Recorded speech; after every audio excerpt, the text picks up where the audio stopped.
The revelation that humans were designed as the architect's fail-safe mechanism spread through galactic civilization like a shockwave. Within hours of Admiral Harrison's broadcast from the Delton system, every major government was reassessing their position in the conflict. The simple rescue that Captain Zexhal had performed 6 weeks earlier had evolved into a crisis that threatened to unravel millions of years of galactic order. The Council of Minds, the secretive organization that had guided galactic development since before recorded history, finally broke their ancient silence. Their emergency assembly was broadcast simultaneously to every inhabited system in the galaxy. "Citizens of the galaxy," spoke Elder Velthera of the ancient Astari, her psychic voice reaching every mind capable of receiving it. "We must now reveal truths that have been hidden for 3 million years.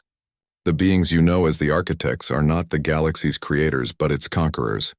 The transmission continued as Captain Zexhal and his crew listened in stunned silence. The true creators of galactic civilization were destroyed by the architects eons ago, but before their destruction, they embedded a genetic trigger in several younger species, designed to activate when the architects became a threat to galactic life. Sarah Chen, monitoring the broadcast from her quarters aboard the Bright Wanderer, felt the ancient knowledge in her mind responding to the Elder's words. Images and memories that weren't her own began flooding her consciousness. Visions of a galaxy-spanning war that had ended before Earth's sun had finished forming. "The species you call humanity," Elder Velthera continued, "carry the complete genetic and technological legacy of the galaxy's true creators. The architects have spent 3 million years trying to eliminate or suppress any species that might develop this legacy, but they never anticipated that one of their target species would achieve interstellar flight. The political implications were staggering. If humans were the genetic heirs to the galaxy's original civilization, then their claim to the architect databases wasn't theft. It was inheritance. Admiral Harrison's fleet had grown to over 3,000 ships as more species declared their allegiance to the human cause. But the architects had not been idle. Their ancient strongholds throughout the galaxy were awakening, releasing vessels and technologies that had been dormant since the fall of the original galactic civilization. "Captain," Veltar reported from her sensor station, "we're detecting massive energy signatures from the galactic core. Something enormous is emerging from the central black hole region." The tactical display updated to show readings that defied comprehension. A structure larger than most star systems was rising from the gravitational chaos of the galactic center, its impossible geometry suggesting technology that could manipulate space-time itself. "The Architect Nexus," Sarah Chen whispered, her enhanced knowledge providing identification for the massive construct. "It's their central command facility. They're activating their ultimate weapon." Admiral Harrison's voice came through on all frequencies, his tone grim but determined. "All Allied forces, this is Admiral Harrison. Long-range sensors confirm that the architects are preparing to activate a galaxy-wide sterilization protocol. They intend to eliminate all biological life rather than lose control of galactic civilization." The magnitude of the threat was beyond anything previously imagined. The architects weren't just trying to win a war. They were prepared to commit universal genocide rather than accept defeat. "Admiral," came a transmission from the Thrillaxian fleet commander. "Our combined forces number less than 10,000 ships. Intelligence estimates suggest the Architect Nexus is defended by over 100,000 vessels, many of them using technology we don't understand." Harrison's response surprised everyone. "Commander, you're thinking about this conflict in conventional terms. This isn't about military superiority. This is about activation codes." Sarah Chen suddenly understood what the Admiral meant. The ancient knowledge in her mind was becoming clearer, revealing not just the history of the original galactic civilization, but the methods they had used to safeguard their legacy. "Captain Zexhal," she called through the intercom, "I need to speak with Admiral Harrison immediately. I think I know how to stop them, but it requires getting close to the Nexus." When the communication link was established, Sarah's proposal was both brilliant and terrifying. "Admiral, the shutdown codes for architect civilization aren't just in their databases. They're encoded in human DNA. But to activate them, we need to interface directly with their central command systems." "You're talking about a suicide mission," Admiral Harrison replied bluntly. "Not necessarily," Sarah countered. The original creators designed the failsafe to be survivable, but it requires a human to physically interface with the architect nexus. The genetic triggers in our DNA will allow us to access their core systems and initiate a civilization-wide shutdown. The plan was audacious beyond belief. A single human volunteer would need to penetrate the most heavily defended structure in galactic history and interface with technology that could kill them instantly if they made a mistake. "I'll do it," Sarah said without hesitation. "Negative," Admiral Harrison replied firmly. "You're the only person who fully understands the architect technology. We can't risk losing you. I'll lead the mission myself." But Captain Zexhal had been listening to the exchange, and something about the human approach to sacrifice troubled him deeply. These beings were willing to throw away their lives for principles, but they seemed to always assume they had to face dangers alone. "Admiral Harrison," Zexhal interrupted, "with respect, you're thinking like a human again. You don't have to do this alone." Before Harrison could respond, Zexhal continued, "My ship can navigate areas that your military vessels cannot reach. Dr. Yilmoth has been studying Lieutenant Chen's genetic patterns and understands the biological interface requirements. My crew has first-hand experience with architect technology from our original rescue operation." The offer of help seemed to genuinely surprise Admiral Harrison. "Captain, this mission will almost certainly be fatal for everyone involved. Why would you volunteer for something like this?" Zexhal's mandibles clicked in what passed for a smile among his species. "Admiral, 6 weeks ago I rescued a human because it was the right thing to do. That simple act has led to the most important moment in galactic history. I'm not going to stop doing the right thing now." The response from the human fleet was immediate and overwhelming. Every ship's captain volunteered for the mission. Every species in the Allied fleet offered their fastest vessels and their best crews. What had started as a human conflict had become a galactic effort to preserve life itself. "All vessels," Admiral Harrison broadcast, "we're about to attempt something that should be impossible. We're going to penetrate the defenses of a 3-million-year-old super-civilization and shut down their entire technological base using the genetic legacy of their own victims." He paused, looking directly at the camera. "I want everyone to understand what we're fighting for. We're not just fighting for human survival, or even for our allied species. We're fighting for the right of all biological life to exist without permission from self-appointed masters." The fleet began its approach to the galactic core, with the bright wanderer and its precious human passenger at the center of the formation. Behind them, they left a galaxy holding its breath, waiting to see if the descendants of an ancient civilization could finally claim their inheritance. The final battle for the future of galactic civilization was about to begin, and it had all started because one alien captain had decided that saving a life was more important than following regulations. 3 weeks into what the galactic media had dubbed the Architect conflict, the war had already exceeded every military analyst's worst-case projections. What had begun as a localized incident near the Kepler 442 system had exploded into a galaxy-spanning war that was reshaping the political landscape of known space. Captain Zexhal stood on the bridge of his merchant vessel, which had been converted into a mobile command center for the growing refugee operation. The Bright Wanderer was now part of a massive convoy protecting civilians fleeing from architect attacks. Escorted by a mixed fleet of human warships and allied vessels from 17 different species, the scope of human response had stunned even their closest allies. Within days of Admiral Harrison's declaration, Earth had mobilized not just their military forces, but their entire civilian space infrastructure. Merchant vessels had been converted to hospital ships. Research stations became refugee processing centers, and even private yachts had been pressed into service as courier vessels. "Captain," Veltar reported from her expanded sensor station, "long-range scans are detecting another architect formation approaching the Delton system. Estimated arrival time is 6 hours. The Delton system housed over 2 billion civilians across 4 inhabited worlds. If the architects reached it, the casualties would be unprecedented. But what made this attack particularly concerning was the composition of the architect force. 12 massive vessels, each one larger than anything previously encountered." "Any word from the human fleet?" Zexhal asked. "Admiral Harrison's task force is en route, but they won't arrive for 8 hours. Communications Officer Feldar replied. "The Delton Defense Force is requesting immediate evacuation assistance for their primary colonies. Zexhal made a decision that would have been unthinkable a month ago. Signal the convoy. We're changing course for the Delton system. All available vessels will assist in evacuation operations. Captain, his second-in-command Corthan chimed nervously. The Deltons are not part of the Alliance. Their government has remained neutral in this conflict. The Deltons include women and children. Sarah Chen's voice came from the communication system. She had been given temporary quarters aboard the Bright Wanderer, while awaiting transfer to a human medical facility. Admiral Harrison made it clear, we protect anyone who needs protection. The decision exemplified what had made the human approach to warfare so different from anything the galaxy had seen before. While most species fought for territory, resources, or political advantage, humans seemed to fight for principles that transcended immediate self-interest.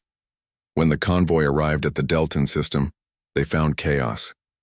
The local defense force was overwhelmed by the evacuation demands, and panic was spreading through the civilian population. The Architect fleet was still hours away, but their psychological warfare was already effective.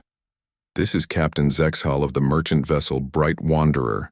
He broadcast on all Delton frequencies. We are here to assist in evacuation operations. All civilian vessels are cleared to dock with our convoy ships immediately. The response was immediate and overwhelming. Hundreds of small craft began streaming toward the convoy, carrying families, medical patients, and essential personnel. The human ships in the escort fleet deployed their cargo bays and passenger compartments, somehow managing to accommodate far more refugees than their official capacity rating suggested. Dr. Yilmoth, who had been coordinating medical operations across the fleet, marveled at the human approach to crisis management. They're ignoring their own safety regulations to save more people, she reported to Zexhal. Their ships are operating at 150% capacity, and their crews are working with minimal rest. Status report on the incoming Architect fleet. Zexhal requested. They've accelerated their approach, Veltar announced with concern. New arrival time is 4 hours. But Captain, there's something else. Our sensors are detecting unusual energy signatures from the Architect vessels. They're not just planning to attack the colonies, they're preparing to use some kind of planet-killing weapon. The revelation sent shock waves through the convoy. If the Architects were willing to destroy entire worlds to eliminate human influence, then this conflict had escalated beyond conventional warfare into genocide. All vessels, this is Admiral Harrison, came a transmission from the approaching human fleet. We've detected the Architect planet killer configuration. Evacuation operations are now classified as emergency priority. All safety protocols are suspended. What happened next became legend among the species that witnessed it. The human fleet didn't wait for the optimal tactical position or for all their ships to arrive. Instead, they immediately began a high-speed insertion directly between the Architect fleet and the civilian population. Admiral, came a transmission from one of the human captains. We're outnumbered 12-1, and their ships are significantly larger than ours. Harrison's response was broadcast on all frequencies, ensuring that every species in the galaxy would hear it. Captain Martinez, in the past month, we've learned that our ancestors apparently had a connection to these Architects. Maybe they created us, maybe they abandoned us, or maybe we're their greatest mistake. But here's what I know for certain. We're not their property, and neither is anyone else in this galaxy. The human fleet engaged the Architect vessels with a ferocity that defied tactical logic. Instead of maintaining safe distances and using long-range weapons, the human ships closed to point-blank range and began using boarding tactics that no sane military commander would attempt. They're boarding the Architect vessels, Veltar reported in amazement. Human soldiers are actually invading ships that are 10 times the size of their own. Through the tactical displays, Zexhal watched human marines fighting their way through the corridors of ancient alien vessels, using weapons and tactics that seemed to specifically counter Architect technology. It was as if they instinctively understood how to fight their mysterious enemies. Sarah Chen, monitoring the battle from her temporary quarters, felt a strange sensation as she watched the engagement. The ancient knowledge in her mind was responding to the combat, providing insights into Architect weaknesses and tactical patterns that shouldn't have been possible for her to know. Captain Zexhal, she called through the intercom, I need to speak with Admiral Harrison immediately. I think I understand what's happening. When the communication link was established, Sarah's words changed everyone's understanding of the conflict. Admiral, humans aren't just compatible with architect technology, we're their failsafe. They created us as a backup plan in case their civilization ever became corrupt or dangerous to galactic life. The admission stunned everyone listening. Are you saying we were designed to fight them? Admiral Harrison asked. Not designed to fight them, Sarah replied. Designed to replace them. The knowledge they're so afraid of us accessing isn't just their technology, it's the shutdown codes for their entire civilization. We're literally their kill switch. The implications were staggering. The architects weren't just trying to eliminate a threat to their power, they were trying to prevent their own programmed obsolescence. That explains their desperation, Admiral Harrison said grimly. They can't allow us to access their complete database because it would give us the power to deactivate their entire species. As if responding to this revelation, the architect vessels suddenly changed their tactics. Instead of continuing to fight the human fleet, they began retreating, but not before launching a final attack on the planet below. The planet killer weapon activated, sending a wave of destructive energy toward the Deltan homeworld. For a moment it seemed that billions would die despite the evacuation efforts. Then something unprecedented happened. The human ships positioned themselves directly in the path of the weapon, not to block it, but to absorb and redirect its energy using technology that shouldn't have existed. Impossible, Veltar whispered as she watched the sensor readings. They're converting the architect weapon energy into power for their own systems. The human fleet had not only survived the planet killer weapon, they had turned it into a source of strength. The architect vessels, apparently as surprised as everyone else, broke off their attack and fled into hyperspace. Admiral Harrison's voice came through the communication system, calm despite the magnitude of what had just occurred. All vessels, the immediate threat has been neutralized. Evacuation operations will continue as planned. But Zexhal knew that this battle was just the beginning. The humans had revealed capabilities that would terrify both their allies and enemies. The war that had started with his simple rescue of a single human had become something far larger than anyone had anticipated. The galaxy was about to learn just how far humans would go to protect those they considered family, and that family now included anyone who had shown them kindness. The first shots of what would later be called the Architect War were fired 3 seconds after Admiral Harrison's declaration. The lead architect vessel discharged a weapon that seemed to tear space itself apart, creating a cascading wave of energy that should have vaporized the entire human fleet. Instead, the human ships did something impossible. They moved, not with conventional drives or hyperspace jumps, but with a form of instantaneous displacement that defied every known law of physics. One moment, the human fleet was directly in the path of the architect weapon. The next, they had materialized in a perfect attack formation behind the alien vessels. Impossible, Zexhal whispered, his mandibles clicking rapidly as he watched the tactical display. No known technology can achieve instantaneous displacement like that.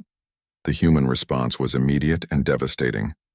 12 ships fired simultaneously, but their weapons weren't the conventional energy beams or projectile systems that most species used.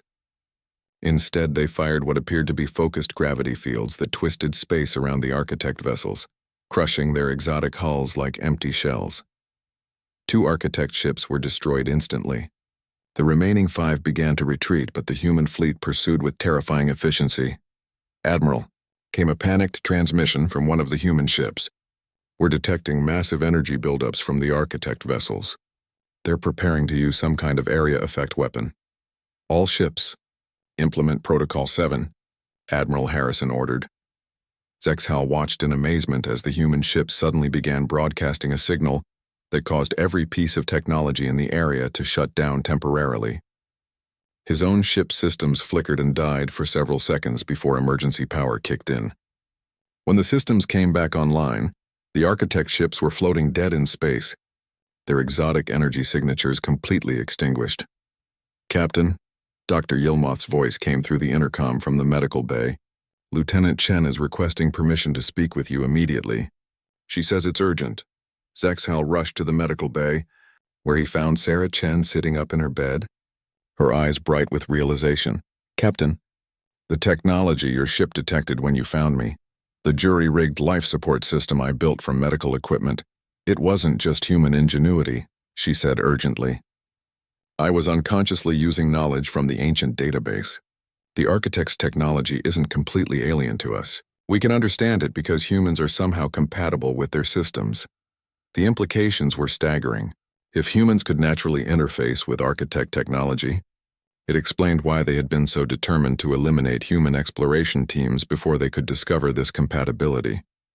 But that means, Zexhal said slowly, that your species might be descended from the architects themselves, or designed by them, Sarah replied grimly, which would explain why they consider our access to their databases such a threat. Meanwhile, across the galaxy, Admiral Harrison's declaration was causing unprecedented chaos in galactic politics. Within hours of the broadcast, emergency sessions were being called in every major government. The human ultimatum was simple but devastating: openly oppose the architects or be considered an enemy of humanity. The Galactic Council found itself in an impossible position. The Council of Minds, which had secretly guided galactic development for millennia, was revealed to have connections to the architects. 3 of the oldest council species immediately withdrew from galactic society entirely, while 2 others began mobilizing their fleets for war. The Thrallaxian Trade Federation, Zexhal's own government, was among the first to respond. Within 6 hours of Harrison's declaration, they issued a statement condemning the architect attacks on human ships and offering full support to Earth's military operations. But not everyone was so quick to side with humanity. The hegemony of eternal thought, a coalition of psychic species, declared that humanity's access to architect technology posed an existential threat to galactic civilization and began mobilizing their forces to support the architects. The Zeltron Research Institute, which had earlier contacted Zexhal about his rescue, revealed themselves to be architect servants who had been monitoring galactic development for centuries. Their research stations throughout the galaxy suddenly activated hidden weapons systems and began attacking nearby colonies. Captain Zexhal found himself and his crew at the center of the rapidly expanding conflict. His ship's location was now known to multiple hostile forces, and the data they had recovered from Sarah's expedition made them a valuable target for both sides. Captain, Communications Officer Feldar reported, "We're receiving simultaneous messages from 17 different military forces. Some are demanding we surrender Lieutenant Chen and the data. Others are offering protection if we ally with their faction." Before Zexhal could respond, another transmission came through from Admiral Harrison. The human leader looked haggard, as if he had been awake for days. "Captain Zexhal, I need to inform you that your government has officially allied with Earth in this conflict. As a citizen of an allied nation, you and your crew are now under the protection of the human fleet." "Admiral," Zexhal replied, "while I appreciate the offer of protection, I must point out that we are currently outnumbered by hostile forces by approximately 50 to 1. Harrison's expression grew determined. "Captain, there's something you need to understand about humans. We don't calculate odds the same way other species do. When we say we'll protect someone, we mean it regardless of the cost." As if to emphasize his point, the space around the Bright Wanderer suddenly filled with human ships. Not just the original squadron, but hundreds of vessels of every size and class. Exploration ships, cargo haulers, research vessels, and massive military dreadnoughts, all bearing the insignia of Earth's various colonies and organizations. "Captain," Admiral Harrison continued, "every human ship within 50 light-years has responded to our call for assistance. We don't abandon our allies, and we don't abandon those who help us. But even as the human fleet assembled, long-range sensors detected something that chilled every observer to their core. Architect vessels were emerging from hidden bases throughout the galaxy, and their numbers were beyond counting. Ancient ships that had slumbered for millions of years were awakening, crewed by beings whose names had been forgotten before most current species had evolved. The war that had started with Zexhal's simple act of compassion was about to engulf the entire galaxy. All ships, Admiral Harrison broadcast to the assembled fleet, "We're about to face an enemy that considers us an abomination that should never have been allowed to exist. They believe that by destroying us they can maintain their control over galactic civilization." The Admiral paused, looking directly at the camera. "They're about to learn what happens when you threaten a human's family, and every person we've sworn to protect is family."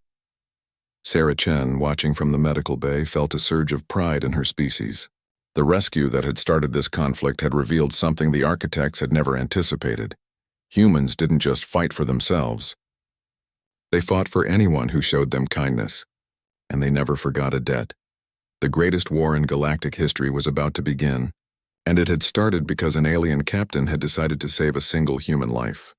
The human naval squadron arrived exactly 4 days later, emerging from hyperspace with a precision that made Zexhal's crew nervous. What made them truly alarmed was the composition of the fleet. Instead of a single diplomatic vessel or medical ship, Earth had sent 12 warships in full battle formation. "Captain," Veltar reported from her scanning station, her tentacles trembling as she read the sensor data. "Those ships are broadcasting maximum power signatures. Their weapon systems are fully charged, and they're maintaining military formation protocols." Zexhal studied the tactical display with growing dread. The human ships were arranged in what his military database identified as an aggressive screening formation, designed to prevent any vessel from escaping the area. This wasn't a rescue mission. It was a containment operation. "Incoming transmission from the lead human vessel," Communications Officer Feldar announced. The main view screen activated to reveal Admiral Harrison once again, but this time he was clearly aboard a military command ship, rather than speaking from Earth. Behind him, Zexhal could see the bustling activity of a warship's bridge during active operations. "Captain Zexhal," Admiral Harrison began, his tone carefully neutral. "I am Admiral Harrison aboard the UES Retribution. I'm here to collect Lieutenant Chen and to discuss the matter of the classified materials you may have accessed." "Admiral," Zexhal replied, trying to keep his own voice steady, "we have prepared Lieutenant Chen for transfer and have compiled all recovered data for your examination. We understand the sensitive nature of the situation." "I appreciate your cooperation, Captain," Harrison said. "However, I must inform you that this situation has evolved beyond a simple data recovery operation. 3 days ago, Lieutenant Chen's rescue beacon was intercepted by an unknown intelligence network. Within hours, similar beacons began activating throughout this sector. The implications hit Zexhal like a meteor impact. You're saying that our rescue somehow triggered other survivors to reveal themselves?" "Exactly. And those survivors weren't from Lieutenant Chen's expedition."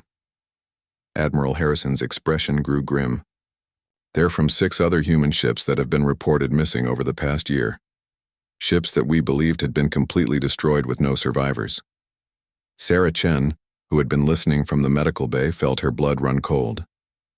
If there were other survivors and they had been hiding for months, it meant the attacks on human ships weren't random incidents. Someone had been systematically hunting human exploration vessels, and somehow some crews had managed to escape and go into hiding. "Admiral," Sarah's voice came through the communication system. "If there are other survivors, why didn't they reveal themselves before now? Why wait until I was rescued?" Harrison turned to address her directly. "That's exactly what we're trying to determine, Lieutenant.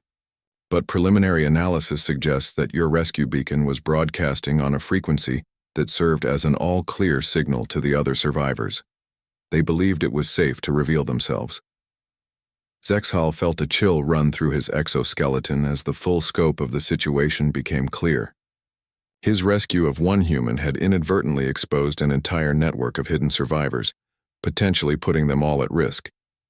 "There's more," Admiral Harrison continued. "Each of these survivor groups has been guarding fragments of the same type of ancient technology that your expedition discovered. When combined, these fragments appear to form a complete database of pre-galactic civilization weapons and defensive systems. The revelation sent shockwaves through the bridge. Ancient weapons technology was exactly the kind of discovery that could destabilize the entire galactic political structure. If someone had been systematically hunting human ships to prevent them from sharing this knowledge, then Zexhal had stumbled into the middle of a conspiracy that reached to the highest levels of galactic society." "Captain Zexhal," Harrison said, his tone becoming more formal, "I need to ask you directly. Has anyone else contacted you about your rescue of Lieutenant Chen? Any communications from unknown sources or unexpected interest from other species?" Zexhal checked with his communications officer, who quickly reviewed their recent transmission logs. "Admiral, we have received several inquiries about our rescue operation. 3 different species have contacted us requesting detailed information about the circumstances and location of our discovery. Which species? Harrison demanded. The Vicarian Trade Consortium, the Zeltron Research Institute, and the Council of Mines, Zexhal reported, his voice faltering slightly at the last name. Even through the communication link, Zexhal could see Admiral Harrison tense at the mention of the Council of Mines. The Council was one of the galaxy's most secretive and powerful organizations, supposedly composed of representatives from the oldest and most advanced civilizations. They rarely involved themselves in current galactic affairs unless something threatened the fundamental stability of the cosmic order. Captain, Harrison said slowly, I need you to understand that you and your crew may now be in significant danger. The fact that the Council of Mines has made contact suggests that this situation is far more serious than we initially believed. Before Zexhal could respond, Veltar's scanning station erupted in warning alarms. Captain, multiple ships dropping out of hyperspace on our perimeter. Configuration unknown, but they're much larger than the human vessels. The tactical display updated to show 7 massive ships materializing around the human fleet. The newcomers were unlike anything in Zexhal's database. Smooth, organic-looking, vessels that seemed to shimmer and shift as if they weren't entirely present in normal space. Admiral, Zexhal said urgently, we have unknown vessels surrounding your fleet. 7 ships, configuration not in any of our databases. Admiral Harrison's face went pale. All human ships, battle stations, unknown vessels, identify yourselves immediately, or we will consider you hostile. The response came not through normal communication channels, but as a direct psychic transmission that reached every conscious mind in the area simultaneously. The voice was ancient, carrying the weight of eons and the cold indifference of stellar distances. We are the architects. We are the ones who seeded this galaxy with our knowledge. We are the ones who left the databases you have discovered. And we are the ones who decreed that certain knowledge must never be shared among the younger races. Saracen gripped the medical bay's support rails as the psychic voice continued. The human who was rescued possesses knowledge that was meant to remain hidden. The one who saved her has violated the ancient protocols. Both must be surrendered to us for judgment. Admiral Harrison's voice cracked with anger and defiance. This is Admiral Harrison of the Earth Navy. I don't care who you claim to be. You will not take our people. The psychic laughter that followed was like the sound of dying stars. Foolish young race. You do not understand the forces you have awakened. The knowledge in your possession could destroy the careful balance we have maintained for millions of years. Then you should have left clearer warning signs, Admiral Harrison replied coldly. The lead architect vessel began to glow with an energy that made space itself seem to bend around it. We gave you warning signs. We sent our servants to destroy your ships before they could share the forbidden knowledge. But you humans are more persistent than we anticipated. The admission hit everyone like a physical blow. The architects had been behind the attacks on human ships, using unknown servants to eliminate anyone who might discover their ancient databases. Admiral Harrison's voice became deadly quiet. You killed my people. We eliminated a threat to galactic stability, the architect replied without emotion. Now we will complete that task. But as the alien vessels prepared to attack, Admiral Harrison did something that surprised everyone present. Instead of ordering his ships to fire, he broadcast on all frequencies simultaneously. This is Admiral Harrison to all Galactic Council members, all trade vessels, all civilian populations within communication range. Earth hereby declares that any individual or organization that offers aid or comfort to the beings known as the architects will be considered an enemy of humanity. Any species that fails to denounce their actions will be considered complicit in genocide. Zexhal stared at the viewscreen in shock. The human admiral hadn't just declared war on the architects. He had essentially declared war on anyone who didn't actively oppose them. It was either brilliant or completely insane. The architect response was immediate and terrifying. You dare threaten us, young race? Admiral Harrison smiled coldly. I'm not threatening you. I'm warning everyone else what's coming. Lieutenant Saracen's eyes opened slowly, struggling to focus in the unfamiliar lighting of the alien medical bay. The last thing she remembered was the explosive decompression that had torn through her ship, the screaming of alarms, and the desperate race to reach the emergency shelter before the atmosphere bled away into space. Now she found herself surrounded by technology she didn't recognize, with beings she had only seen in diplomatic recordings. "You're safe," came a translated voice through the universal translator. Dr. Yilmoth approached carefully, her long, graceful limbs moving with the fluid precision typical of the Galvani species. "I am Dr. Yilmoth. You've been unconscious for approximately 36 hours. Sarah tried to sit up, but her body protested with waves of dizziness. "My ship? My crew?" The doctor's expression grew somber, though the translation software struggled to convey the emotional nuance. "I'm sorry. You were the only survivor we found. Captain Zexhal rescued you from the wreckage." The reality hit Sarah like a physical blow. Her entire team was gone. Dr. Martinez, who had been so excited about their discovery, Communications Officer Park, who always made terrible jokes during long shifts, Engineer Thompson, who could fix anything with spare parts and determination. All gone. "The data core," Sarah said suddenly, trying to push through her grief. "Did anyone recover our data core?" Dr. Yilmoth checked her tablet. Partially functional core was retrieved. Much data appears corrupted, but some files remain accessible. Relief flooded through Sarah. If even part of their discovery had survived, then her crewmates' deaths might not have been completely meaningless. The artifact they had found on the third planet could revolutionize understanding of galactic history, perhaps even provide new technologies that could benefit all species. Captain Zexhal entered the medical bay, his imposing Thrallaxian form filling the doorway. Sarah had read about his species but had never met one in person. The large insectoid beings were known throughout the galaxy as excellent traders and generally peaceful, though their appearance could be intimidating to smaller species. "Lieutenant Chen," Zexhal said, his mandibles clicking as the translator processed his words. "I am Captain Zexhal. I want you to know that we have contacted your embassy. They are sending a ship to collect you." "Thank you, Captain. You saved my life." Sarah managed to sit up with effort. "How long until they arrive?" "Standard transit time from Earth's nearest outpost would be approximately 6 days," Zexhal replied. "However, they seemed unusually interested in your rescue. The embassy requested detailed information about the circumstances and location of our discovery." Something in his tone made Sarah uneasy. The human embassy was typically efficient, but not particularly emotional in their communications.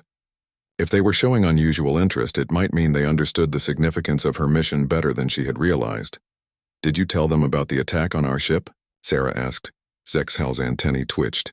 "Attack? We found evidence of massive structural damage, but our analysis suggested it could have been caused by any number of factors. Space debris, system malfunction, or natural phenomena." Sarah shook her head firmly. "No, Captain. We were attacked. 3 ships, configuration I didn't recognize. They disabled our drives first, then systematically destroyed our life support sections. They wanted to make sure there were no survivors." The captain and doctor exchanged glances. This changed everything. If the human ship had been deliberately destroyed, then whatever they had discovered was significant enough that someone was willing to commit murder to keep it secret. "Do you know who attacked you?" Dr. Yilmoth asked. "The ships were using technology I'd never seen before," Sarah said, her voice growing stronger as the medical treatments took effect. "But just before our communications went down, our sensors detected something unusual. The attacking ships weren't broadcasting any identification signals, but their energy signatures were wrong, like they were masking their true nature."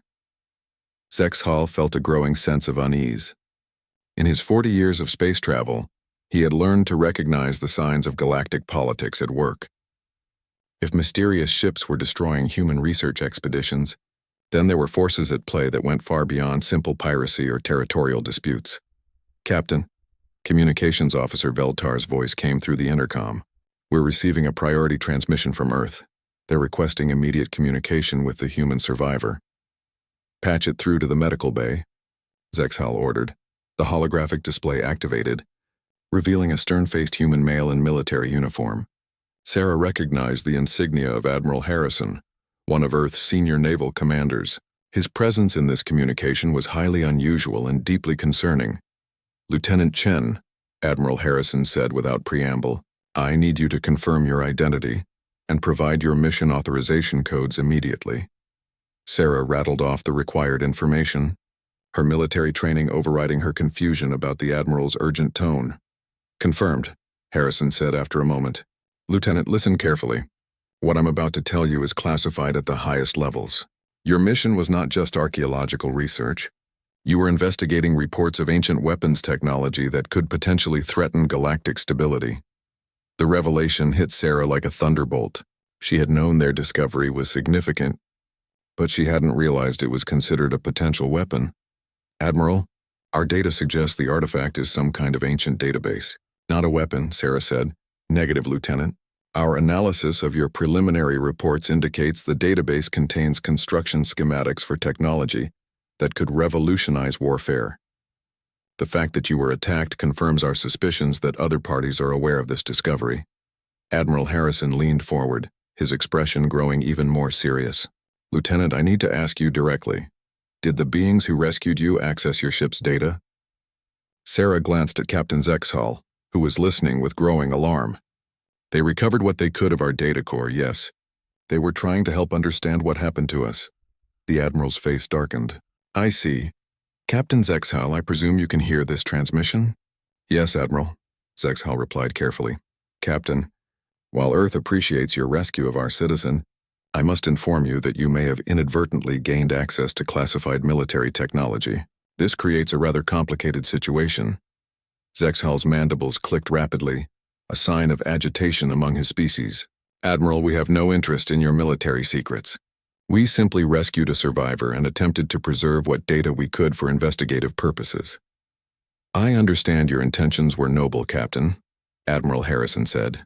However, the security implications cannot be ignored. Earth is dispatching a full naval squadron to collect Lieutenant Chen and secure any recovered data. The transmission ended abruptly, leaving the medical bay in stunned silence.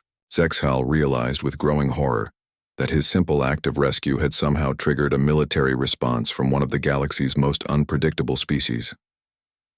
Sarah. Chen looked at her rescuers with genuine regret. Captain, Doctor, I'm truly sorry. You saved my life and now Earth is treating you like a security threat. But even as she spoke, Sarah couldn't shake the feeling that this was just the beginning of something much larger and more dangerous than any of them could imagine. Captain Zexhall of the merchant vessel. Bright Wanderer had seen many strange things during his 40 years of trading across the galaxy. The Thrillaxian had witnessed solar storms that could melt starship hulls, navigated through asteroid fields where space pirates lurked, and even survived the encounter with the mysterious Void Hunters. But nothing had prepared him for what he found floating in the debris field near the Kepler 442 system. The human ship was barely recognizable as a vessel anymore. Metal fragments and twisted hull plates drifted in a chaotic cloud around what remained of the central structure. Emergency beacons flickered weakly from several pieces of wreckage, their signals growing fainter with each passing hour. Most species would have written off any survivors long ago, but Zexhall had always been curious about the newest members of the Galactic Council. Humans were an oddity in galactic society. They had only been spacefaring for roughly 200 of their years, which was practically yesterday compared to civilizations like his own that had been exploring the stars for millennia. What made them even stranger was their rapid technological advancement and their unsettling tendency to find solutions that defied conventional wisdom. Captain, his scanning officer Veltar, called from her station. I'm detecting a faint life sign from the central wreckage section. The readings are unusual. Zexhall moved his forelegs carefully across the bridge, his arthropod form clicking against the metal flooring. Unusual how? The biosignature is human, but it's incredibly weak. Whatever's keeping them alive shouldn't be possible, given the damage to their life support systems. Veltar's tentacles danced across her console with practiced efficiency. Their oxygen levels should have been depleted days ago, yet somehow they're still breathing. Through the view screen, Zexhall could see the wreckage more clearly now. The human ship had been a mid-size exploration vessel, probably carrying a crew of 20 or 30. The fact that anyone had survived the destruction was remarkable. The fact that they had survived this long without proper life support was impossible. Bring us alongside the wreckage, Zexhall ordered. Prepare the rescue pods. His second-in-command, a crystalline being named Corthan, chimed in with concern. "Captain, regulations state that we should contact the Galactic Rescue Service for human survivors. They have specific protocols for dealing with their species." Zexhal's mandibles clicked together in annoyance. The bureaucracy of the Galactic Council often moved too slowly for his liking. "By the time GRS arrives, this human will be dead. We're performing an immediate rescue." 20 minutes later, Zexhal found himself floating in the zero gravity of the wrecked human vessel. Following the faint life sign deeper into the twisted metal corridors, the damage was extensive, far worse than their external scans had suggested. Hull breaches were everywhere, and the ship's artificial gravity had failed completely. Yet somehow, impossibly, there was still a pocket of breathable atmosphere in the central section. He found the human in what had once been the ship's medical bay. She was unconscious, floating near a damaged life support unit that was somehow still functioning despite being reduced to scattered components and exposed wiring. The human appeared to be a female of their species, with the typical pale skin and dark hair that seemed common among their kind. What struck Zexhal as remarkable was not just that she had survived, but how she had survived. The life support unit had been completely destroyed, yet she had somehow managed to jury-rig a basic atmospheric processor using spare parts and medical equipment. The ingenuity was impressive even by human standards. "Incredible," he muttered into his comm unit. "This human has created a functional life support system from destroyed medical equipment. The engineering is crude but effective." He carefully gathered the unconscious human and began the journey back to his ship. As they moved through the wreckage, he noticed something else unusual. The human's emergency beacon was not broadcasting on standard galactic frequencies. Instead, it was transmitting on what appeared to be a military channel, heavily encrypted and repeating the same message over and over. Back aboard the Bright Wanderer, their medical bay worked to stabilize the human survivor. Dr. Yilmoth, their chief medical officer, was fascinated by the human's physiology. The Galvani physician had studied dozens of species over her long career, but humans presented unique challenges. "Her recovery rate is extraordinary," Dr. Yilmoth reported to Zexhal. "Most beings would have suffered permanent brain damage from the oxygen deprivation she experienced, but her neural activity is returning to normal levels. Their species appears to have remarkable adaptability." "Any indication of who she is?" Zexhal asked, studying the unconscious human through the medical bay's viewing window. "Her identification tags indicate she's Lieutenant Sarah Chen, a xenoarchaeologist with the Human Exploration Service. She was part of a research expedition studying pre-space artifacts in this system." Dr. Yilmoth paused, checking her readings again. "Captain, there's something else you should know.